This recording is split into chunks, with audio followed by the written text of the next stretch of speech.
All praises go to the Most High, Yahweh Bashem, Yahweh Shai. Double honors unto the elders, our great millstones with the teachings of the scriptures. And shalom to the sincere Akim across the world.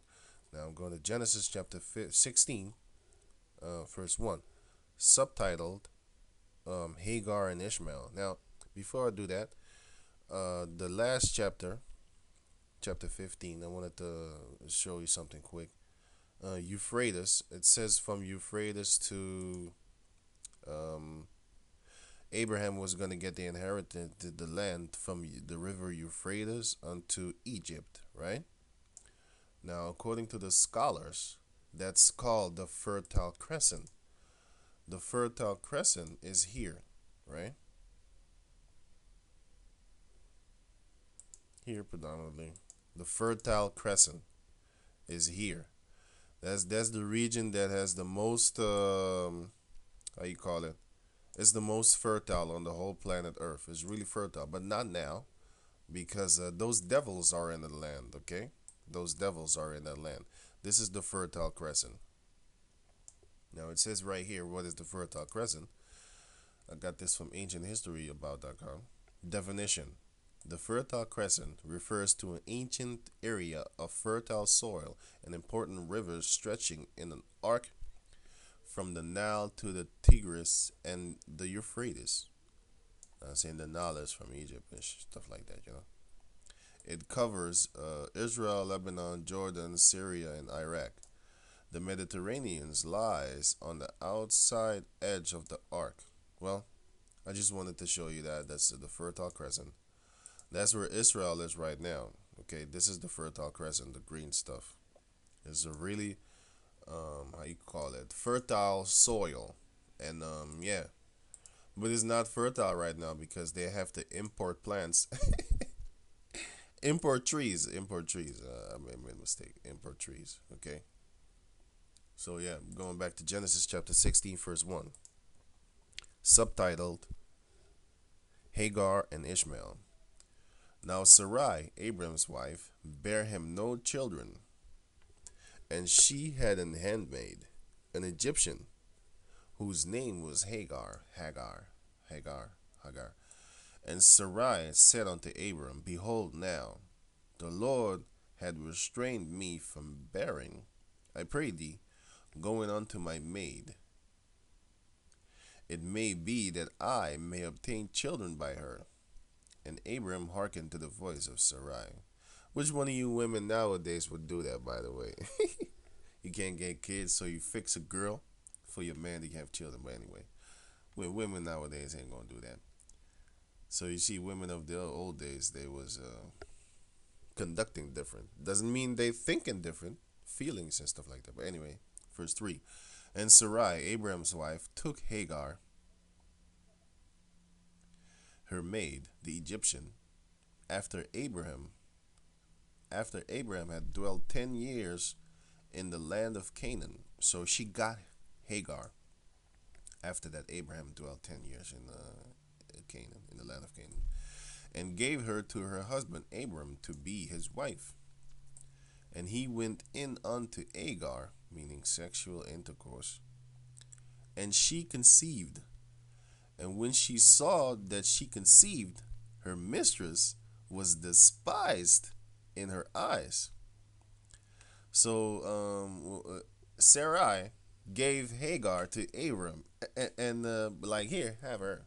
But in her mind, she fully didn't probably comprehend that she's going to get pregnant. And when she got pregnant, she got angry. She got mad.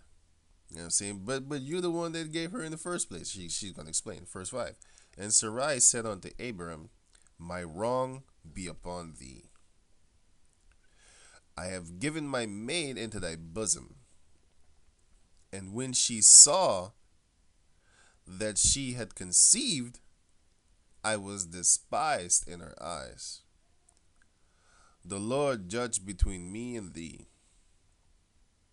But Abraham said unto Sarai, because if you read on later in the story, Ishmael is going to bully her that she can't get no kids. She was laughing and shit. He was laughing and shit. You know what I'm saying?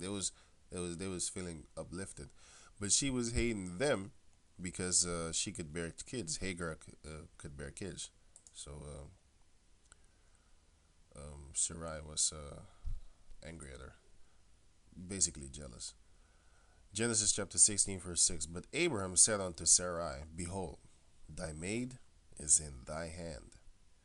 Do to her as it pleaseth thee. And when Sarai dealt hardly with her, with Hagar, she fled from her face.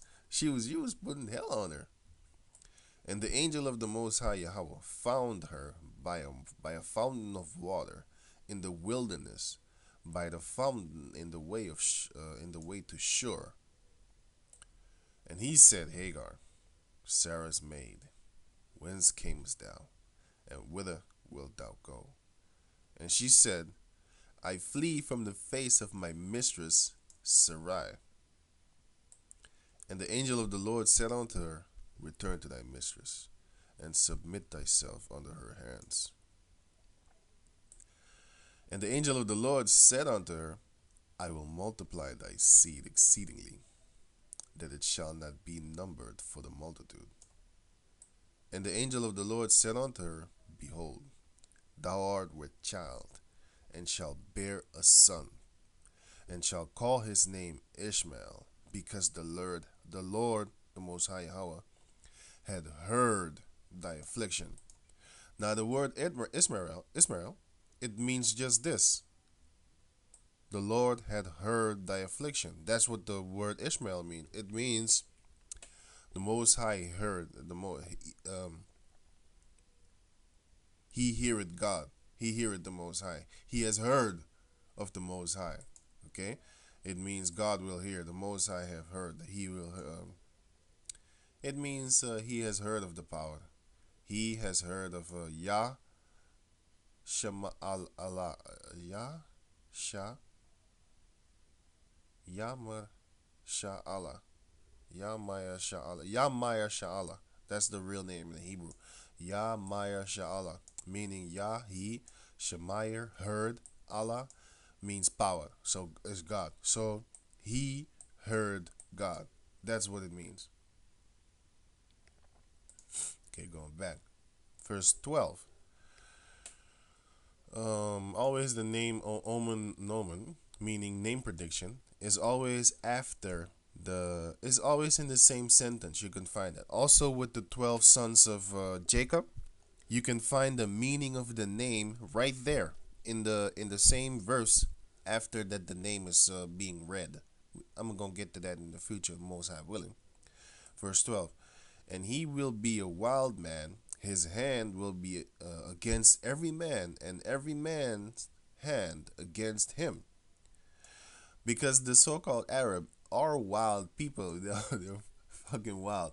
They're the only people on the planet Earth that in this day, 2014, are still decapitating people. Now I'm saying word be a faggot, but they're a nation of faggots also, because their elites are doing a lot of faggy stuff.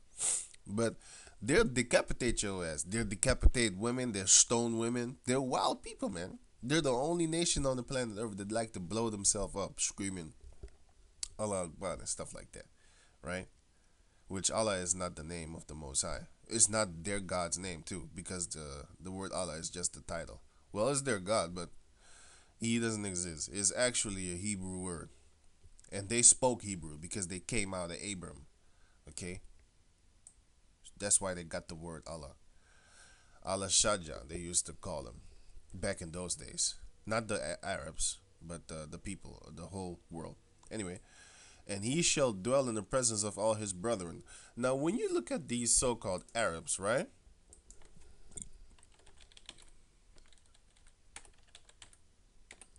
When you look at the Middle East, right? All these people, look, the Middle East, right? All these people, he's dwelling in the land amongst his brethren. All these people, all of them got their Islam release. You know what I'm saying? Even here, Turkestan, Bushkan, Hirstan, Stan, Islamabad, Pakistan, Afghanistan. Some of them are Elam, meaning the East Indians, yes. Afghanistan is East Indian. Here's East Indian. Here's East Indian. But here, you got a lot of Arabs, Syria.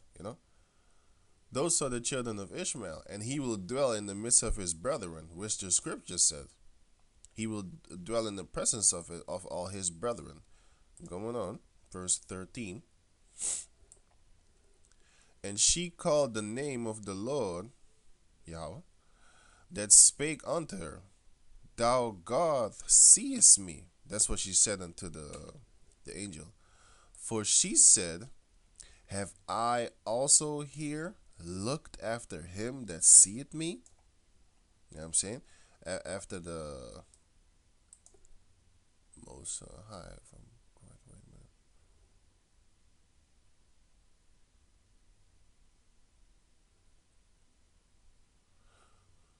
Looked after him. Um, because she knows that the Most High. She asks herself like, is the Most High looking at me and stuff like that? Like, wow, I didn't know. Then she said in the verse 14, wherefore the well was called Ber Lahai Roi, which means I think it was this, yeah, which means well of the living one seeing me, and everybody should know. You should know that the one everybody calls God, which is the Most High Yahweh, He said, "I am a living God. I am a living power." So she called that well of the living power, well of the Most High, basically. That's what she called it. Wherefore the well was called Ber Lai La Hai Roi, or whatever. Behold, that's not Hebrew, by the way. This is English. Behold, it is between Kadesh and Barah. Well, you can type in Kadesh, ancient map on Google, and Barah, and you will find actually where it is. I haven't got time actually to do it. I think maybe. And Hagar bare Abram a son, and Abram called his son's name which Hagar bare Ishmael. And Abram was 86 years old. Fourscore. One score is 20. So fourscore is 2, 4, 6, 8. He was 86 years old when Hagar bare Ishmael to Abraham. Now, if I got time, I could check this place out. Kadesh and Barah. Kadesh and Barah.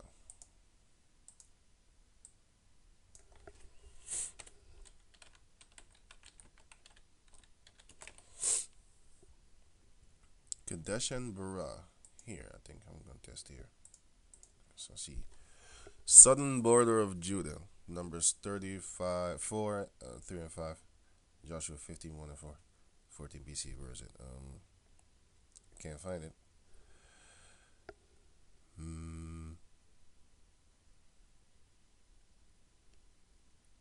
Here maybe. Here. Okay, this is Kadesh. Oh, here's Bear Light. Okay. So yeah, here is it. So this is Israel, of course, the land of Israel. Yeah, Zoar. Here's how you call it, Sodom and Gomorrah. Here, yeah, you see the country Zoar. I mean the city, which was inhabited by the Amorites and the Horites, which are the sons of Ham. So you can see those Hamites, those so-called Africans. They was how you call it, Sodom and Gomorrah. There was faggots and lesbians and stuff like that. Oh, it says here. Hagar fled here from Sarah. It says Sarah, but in those days it was Sarai. Genesis 16 and 14. And we just read that. Genesis 16 and 14. And here after Abraham's death. Isaac lived here after Abraham's death. So yeah, so that's where Isaac was living. So yeah, with that, all praises go to the Most High, Yahweh Bahashem Yahweh Shai. Double honors unto the elders at Great Millstones for the teachings of the scriptures, and yeah. Shalom to the sincere Akim.